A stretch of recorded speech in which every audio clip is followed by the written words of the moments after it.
अब हम time and distance का फोर्थ मॉडल डिस्कस करते हैं, जो कि एवरेज स्पीड पर बेस्ड है। एवरेज स्पीड की रिक्वायरमेंट आमतौर पर तब होती है जब जो बॉडी है अगर वो दी हुई अवधि में लगातार डिफरेंट हो।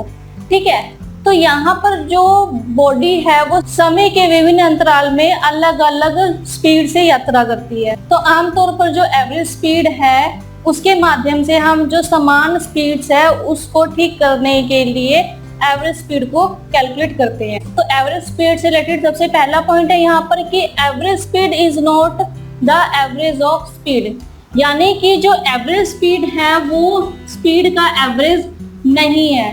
ठीक है, सबसे इंपॉर्टेंट पॉइंट है ये एवरेज स्पीड के बारे में कि जो एवरेज स्पीड है वो स्पीड का एवरेज नहीं है। तो हम एवरेज स्पीड को कैसे कैलकुलेट करेंगे? एवरेज स्पीड को हम हमेशा कैलकुलेट करते हैं total distance divide by total time. ठीक है, जो भी क्वेश्चन में हमें टोटल डिस्टेंस दिया होगा और जो भी हमें टोटल टाइम दिया होगा हम उसे डिवाइड करेंगे तो हमारे पास वहां पे एवरेज स्पीड आ जाएगी। फॉर एग्जांपल कि किसी बॉडी की जो स्पीड है किसी सर्टेन जर्नी को कवर करने की, फर्स्ट पार्ट में वो है 60 किलोमीटर पर आवर और जो रिमेनिंग पार्ट है वो 70 किलोमीटर पर आवर में उसे कवर कर रहा है। तो एवरेज स्पीड हम इस तरह से कैलकुलेट नहीं करेंगे 60 प्लस 70 डिवाइड बाय 2, तो ये आया 66 किलोमीटर पर आवर। नहीं, हम इस क्वेश्चन को बिल्कुल भी इस तरह से नहीं सॉल्व करने वाले। हम हमेशा क्या करेंगे, टोटल डिस्टेंस जो भी हमें दिया होगा डिवाइड बाय टोटल टाइम। तो टोटल डिस्टेंस है जो बॉडी ने ट्रेवल किया है जितना डिस्टेंस, और टोटल टाइम है जो उस डिस्टेंस को कवर करने में टाइम लगा है। ठीक है, तो इससे रिलेटेड कुछ एग्जांपल्स करके देखते हैं। फर्स्ट एग्जांपल है यहाँ पे, a bike cover the first 55 kilometre of its journey in 85 minutes and remaining 65 kilometre in 95 minute. What is the average speed of the bike for whole journey? ठीक है, एक बाइक है जो फर्स्ट 55 किलोमीटर की journey को 85 minute में cover कर रही है और बाकी का जो 65 किलोमीटर रह गया है उसको 95 मिनट में कवर कर रही है। तो हमें बताना है कि बाइक की एवरेज स्पीड क्या होगी पूरी जर्नी में। ठीक है, हम पहले ही जानते हैं कि एवरेज स्पीड होती है total distance upon total time. ठीक है, लेकिन यहाँ क्वेश्चन में जो हमें डिस्टेंस दिया हुआ है और जो टाइम दिया हुआ है वो 2 पार्ट्स में दिया हुआ है, यानी कि फर्स्ट जर्नी में जो डिस्टेंस है वो भी डिफरेंट है और टाइम भी डिफरेंट है, और सेकेंड जर्नी है जो उसकी वो उसमें भी टाइम डिफरेंट है और डिस्टेंस भी डिफरेंट है।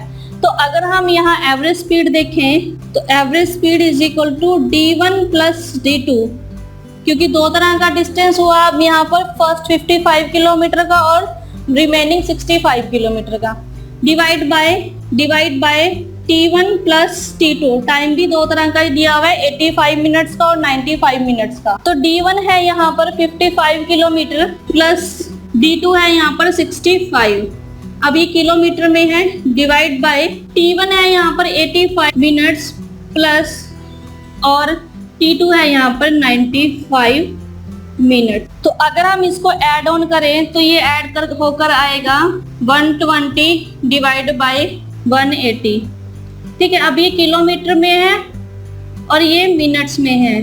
अब हम इसे जो स्टैंडर्ड यूनिट्स है इसको मेजर करने की हम उसमें कन्वर्ट कर लेते हैं, या तो इसको मीटर में कन्वर्ट कर लो किलोमीटर को, या फिर इसको मिनट को आवर्स में कन्वर्ट कर लो।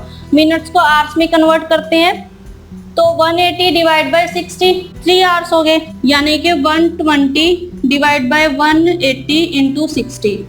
ठीक है, तो अगर हम इसको सिंप्लीफाई करें तो ये 3 टाइम, तो ये आएगा 40, तो ये आया 40 किलोमीटर पर आवर। तो यहाँ पर जो बाइक की स्पीड है वो है 40 किलोमीटर पर आवर। तो इस तरह से आप इन क्वेश्चन को सॉल्व कर सकते हैं। याद रखिए कि एवरेज स्पीड होती है total distance divide by total time.